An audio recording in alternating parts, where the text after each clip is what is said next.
డబ్బు, అనారోగ్యం, ఉద్యోగం, వ్యాపారం, అప్పులతో బాధపడుతున్నారా? మీకోసమే launch your future programme.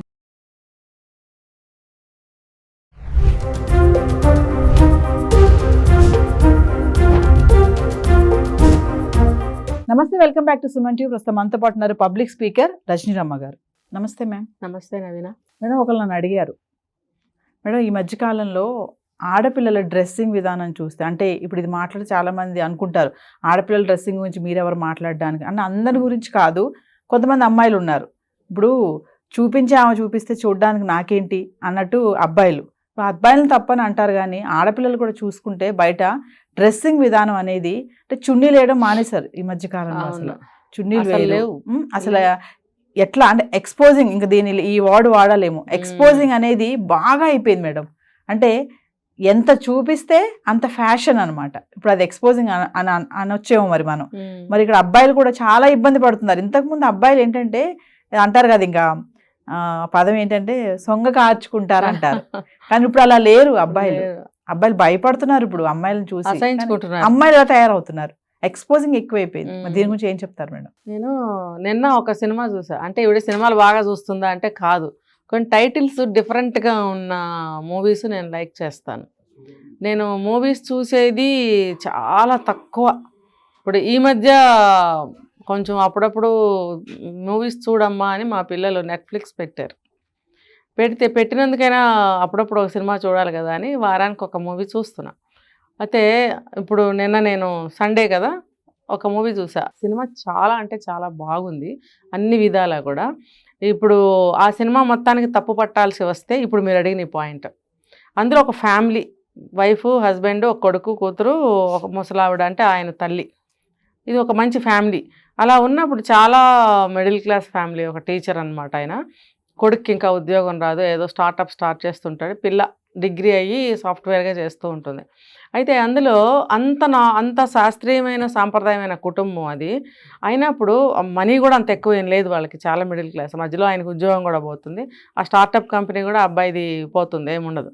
So చాలా కష్టమైన స్థితిలో ఉన్న ఫ్యామిలీ అది. జనరల్గా అలా ఉన్నవాళ్ళు మనం ఊహించుకోవచ్చు ఎలా ఉంటారు, సాంప్రదాయంగా కట్టుబట్టు అని అనుకుంటాం కదా. కానీ అందులో ఎలా చూపించారంటే, ఆ కూతురు అనే అమ్మాయి డ్రెస్సు, ఇంట్లో అన్నయ్య ఉన్నాడు, తండ్రి ఉన్నప్పుడు ఎలా ఉండాలి, ఆ అమ్మాయి యొక్క డ్రెస్ ఎలా ఉండాలి అని అంటే స్లీవ్లెస్ కూడా కాదు, జస్ట్ ఒక చిన్న ఇక్కడ ఒక రోప్, ఒక తాడు ఉంటుంది అంతే, కింద నుంచి ఇక్కడ వరకు ఒక టాప్. అంటే దానికి హ్యాండ్స్ అసలు లేవు. ఇంకా చెప్పాలంటే ఈ షోల్డర్ పార్ట్ క్లాత్ కూడా లేదు, జస్ట్ ఇన్నర్స్కి ఉంటాయి కదా థ్రెడ్, ఆ థ్రెడ్ మాత్రమే ఉంది. ఇక్కడ నుంచి ఇక్కడికేమో ఒక టాప్ ఉంది అంతే, కింద ఏదో 3/4 లెగ్గింగ్స్ ఉన్నాయి. అంటే అటువంటి మిడిల్ క్లాస్ ఫ్యామిలీలో, డబ్బుకి కూడా వెతుక్కునే కుటుంబంలో, మరి అంత శాస్త్రీయంగా పెరుగుతున్న పిల్లలు ఎలాంటి బట్టలు వేసుకోవాలి అనేది ఎవరికైనా అనిపిస్తుంది మూవీ చూసినప్పుడు. అన్నయ్య పక్కనే అన్నయ్య తిరుగుతూ ఉంటాడు. తర్వాత ఇంట్లో నాయనమ్మ ఉంది, పెద్ద ఆవిడ ప్రతిదానికి అబ్జెక్ట్ చేస్తూ తిడుతూ అందరినీ కంట్రోల్ చేస్తూ ఉండే క్యారెక్టర్ ఆవిడది. మరి ఆ చేస్తున్నప్పుడు ఆవిడ కూడా ఇంట్లో అబ్జెక్ట్ చేయలేదు ఆ డ్రెస్కి. తల్లి చాలా సాంప్రదాయంగా చీర కట్టుకుని, పెద్ద జడేసుకుని, పెద్ద బొట్టు పెట్టుకుని ఆవిడ ఉంది. అందరూ సాంప్రదాయంగానే ఉన్నప్పుడు మరి ఆ అమ్మాయి డ్రెస్ని ఎందుకు అబ్జెక్ట్ చేయలేదు? ఇంకా అన్నయ్య చాలా సన్నిహితంగా ఉంటూ ఉంటాడు, ఏమే అంటూ మీద చేస్తూ చెల్లెలతో చాలా నార్మల్గా క్లోజ్గా ఉంటుంటాడు. అంటే ఎదిగిన ఒక అమ్మాయి అబ్బాయి ఇంట్లో అలా ఉండొచ్చా అంటే నాకు తెలియదు, ఆ సినిమా వాళ్ళని అడగాలి మనం. అది చూసి కదా ప్రతి ఇంట్లో నేర్చుకుంటున్నారు. నాకు తెలిసి ఒక ఇంట్లో 2 అన్నయ్యలు, ఒక చెల్లెలు ఉన్నారు. ఉన్నప్పుడు ఆ అమ్మాయి కూడా ఇలా కాకపోయినా మామూలుగా డ్రెస్లే వేసుకుని అన్నయ్య చుట్టూ నడుం చుట్టూ చేయవేయటం, ఆ అబ్బాయి కూడా నడుం చుట్టూ చేయటం, కాలు ఎత్తి ఒకళ్ళనొకళ్ళు వెనకాల తన్నుకోవడం అనేది చేస్తున్నారు. అంటే ఇలాంటి సినిమాలు చూసే కదా. డ్రెస్ ఏది వేసినా అది అనవసరం, బిహేవియర్ ఎలా ఉంటుంది అంటే మూవీస్ ఎఫెక్ట్ అని అంటున్నారు. చాలా అంటే చాలా. అది మిడిల్ క్లాసా, లోయర్ మిడిల్ క్లాసా, అప్పర్ క్లాసా అనేది లేదు. అందరము అలాంటి బట్టలే వేసుకోవాలి అనే ఆచారం అయిపోయింది. ఆచారం అయిపోయినప్పుడు సినిమాలో అన్నా చెల్లెళ్ళు అంత క్లోజ్గా ఉన్నారు అంటే అంత ప్రేమ అన్నట్టు. మేము కూడా అలా ఉంటే మా మధ్యన కూడా ప్రేమ పెరుగుతుంది, లేదా చూసేవాళ్ళు వీళ్ళిద్దరు ఎంత ప్రేమగా ఉన్నారు అన్నా చెల్లెళ్ళు అనుకోవాలనే ఎందుకు చేస్తున్నారు? ఇప్పుడు మామూలుగా చూస్తే మగపిల్లల్ని, ఆడపిల్లల్ని ఇంట్లో జాగ్రత్తగా పెంచుతారు. పక్క పక్కన ఒక వయసు వచ్చిన తర్వాత పక్క పక్కన కూర్చొనివ్వరు, మీద చేతులు వేయనివ్వరు, గట్టిగా అరిచినా ఒక దెబ్బ వేసినా ఆడపిల్ల మీద అరుస్తావా దెబ్బేస్తావా అని తిడతారు. అలాంటిది కల్చర్ని ఇలా ఎందుకు చేశారు అంటే మూవీస్ ద్వారా జరుగుతున్నాయి. తర్వాత అలాంటి డ్రెస్సులు బజార్లో దొరుకుతున్నప్పుడు అన్ని కేటగిరీస్ వాళ్ళు వేసుకుంటున్నారు. ఇంకా మీరు చెప్పినట్టు ఎక్స్పోజింగ్ డ్రెస్సులే వస్తున్నాయి. అంత మిడిల్ క్లాస్ ఫ్యామిలీలో ఆ అన్నగారి పక్కన తండ్రి పక్కన ఆ ఎక్స్పోజింగ్ బట్టలు ఆ అమ్మాయి వేసుకుని తిరుగుతుంది. దట్టు ఆ అమ్మాయి లివ్ ఇన్ రిలేషన్షిప్లో ఉందట, ఆల్రెడీ ప్రెగ్నెన్సీ వచ్చింది ఆ అమ్మాయికి. ఆ ఫ్యామిలీ ఏంటి, వీళ్ళు చేస్తున్న పనులు పోకడలు ఎలా ఉన్నాయి చూడండి. మ్యాచ్ అయినాయా ఎక్కడన్నా మీకు? అంటే అలా ఎందుకు చూపిస్తున్నారు మూవీస్లో? అలా చూపిస్తున్నారు కాబట్టి అన్ని క్లాసెస్ వాళ్ళు కూడా అవి ఫాలో అయిపోతూ వాళ్ళ ఇంటి స్థితిగతులు దృష్టిలో పెట్టుకోవట్లా. ఎలాంటి బట్టలు కావాలంటే అలాంటి బట్టలు వేసేసుకుంటున్నారు. ఇంట్లో వాళ్ళు కూడా ఫ్యాషన్ అనుకుంటున్నారు. నచ్చకపోయినా సరే ఒప్పుకుని తీరాల్సిన పరిస్థితి వాళ్ళకి వస్తుంది. ఇది ఇలా వేసుకుని బయటకి తిరగటం అనేది జరుగుతుంది. చూసేవాళ్ళు చూస్తారు, తిప్పుకునే వాళ్ళు తిప్పుకుంటారు మొహం. కానీ అబ్బాయిలు కొంతమంది అంటున్నారు చాలా ఇబ్బందికరంగానే ఉంటుంది, ఎందుకు వాళ్ళు అట్లా అంటే అది నిజంగా అమ్మాయిలు తెలియట్లేదు అంటారా? మేము ఎక్స్పోజింగ్ చేస్తాం. ఎందుకు తెలీదు? చీమ కొడుతుంటే గాలి తగులుతుంటే స్కిన్కి తగలదా? మరి అలాంటిది చూపులు తగలవు. ఆ చూపుల కోసమే కదా వీళ్ళు ఇలా వేసుకుంటారు, కావాలనే వేసుకుంటారు వీళ్ళు. బాగా ఎంతంత చిన్న చిన్న బట్టలు వేసుకోవటం, లో నెక్ వేసుకోవడం, అసలు నెక్లే ఉండవు వాటికి, షేప్లెస్ గుడ్డలు వేసుకుంటారు, ఇష్టం వచ్చినట్టు వెళ్తూ ఉంటారు.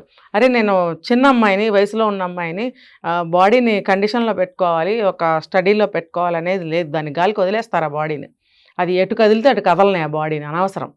అందరూ చూడాలి. అంటే వేసుకునే ఆ అమ్మాయిలు తప్పలేదు కానీ చూసే అబ్బాయిలు తప్పని అంటున్నారు. అంటే అందరు అమ్మాయిల్ని నేను అనట్లేదు ఇక్కడ. చక్కగా వాల్జడ వేసుకుని మంచి బట్టలు వేసుకుని వెళ్ళేవాళ్ళు కూడా ఉన్నారు, చక్కగా చున్నీలు వేసుకుని వెళ్ళేవాళ్ళు ఉన్నారు, చున్నీ తీసేసి వెళ్ళేవాళ్ళు ఉన్నారు. నేను ఎవరైతే బ్యాడ్ వేలో ఉంటారో వాళ్ళకే చెందుతాయి ఈ మాటలు. నేను ఎప్పుడు ఈ మాట చెప్తాను. ఒక్కొక్క వీడియోలో నేను ఈ మాట చెప్పకపోయినా అప్లై చేసుకోండి, వినేవాళ్ళు చూసేవాళ్ళు, ఆడియన్స్ ఎవరైనా ప్రేక్షకులు. ఏంటనంటే అందరూ పద్ధతిలో ఉన్న వాళ్ళకి ఎప్పుడు ఇలాంటి మాటలు వర్తించవు. ఎవరైతే ఉండరో వాళ్ళకి వర్తిస్తాయనేది అండర్స్టూడ్గా ఉండాలి. అంతేగాని అబ్బా అందరిని అనేసారు మీరని కామెంట్స్లో మీరు గోల్ చేస్తే దానికి నేనేం చేయలేను. ఇప్పుడు ఇలా ఉన్న వాళ్ళకి కదా చెప్తాం మనం, ఇది పద్ధతి కాదమ్మా. ఏదన్నా అయితే పొలవని ఏడ్చేస్తారు, గగ్గోలు పెట్టేస్తారు. అవి ఎవరో చేంజ్ చేస్తారు. మన ప్రికాషన్ మనం తీసుకుంటే కూడా ప్రమాదం జరిగితే అప్పుడు మనం ఎవరినైనా నిందించడానికి అవకాశం ఉంటుంది. మనమే దారి చూపిస్తున్నాము, రెండని వెల్కమ్ చేస్తున్నట్టుగా మనం బిహేవ్ చేస్తున్నాము. మరి తర్వాత ఏదైనా అయితే ఏడవడం ఎందుకు? మరి తల్లిదండ్రులు కూడా ఫ్యాషన్ పేరు మీద ఏమీ అనలేకో ఊరుకుంటున్నారని అనుకుందాము. మరి మీరు ఎందుకు అలా నిస్సహాయ స్థితిలో పడిపోతున్నారు? పేరెంట్స్, తల్లిదండ్రులారా, ఎందుకు మీరు నిస్సహాయ స్థితిలో పడి ఊరుకుంటున్నారా? మీరు అవసరం లేదు. ఒక ప్రమాదాన్ని తీసుకొచ్చే నిస్సహాయ స్థితి మీకెందుకు? మీరు ఏం చర్య తీసుకోవాలి, అది ఎందుకు తీసుకోరు పిల్లల పట్ల? అంటే నేను ఏ క్లాస్ పీపుల్కైనా చెప్తున్నా, లోయర్ మిడిలా అప్పరా ఇంకా హయ్యా, మీరు ఎవరైనా కానీ మీకు అది నచ్చినప్పుడు పిల్లలకి మీరు ఎందుకు యాక్సెప్ట్ చేస్తున్నారు? మీరు ఆదిలోనే మీరు ఖండిస్తే పిల్లలు ఎంతో కొంత కంట్రోల్లో ఉండే తీరుతారు. మరి బాగా డబ్బులున్న వాళ్ళ ఇళ్లల్లో కంట్రోల్ తప్పి వాళ్ళ ఇష్టానికి వాళ్ళు ఉంటున్నారు, పేరెంట్స్కి కూడా అవి ఇష్టమా అని అనుకుంటే వాళ్ళకి నేను ఎప్పుడు కూడా నేను ఆ కేటగిరీని తీసుకోను. ఎందుకంటే వాళ్ళకి నడుస్తుంది, మిగతా వాళ్ళకి నడవదు. నడవనప్పుడు ఎన్ని జాగ్రత్తలు తీసుకోవాలి? మరి పేరెంట్స్ ఎందుకు తీసుకోవట్లేదు? తీసుకోండి, ఎప్పుడైనా తీసుకోండి. మీరు ఇంకా మీ మీద డిపెండ్ అయ్యి ఉంటారు పిల్లలు.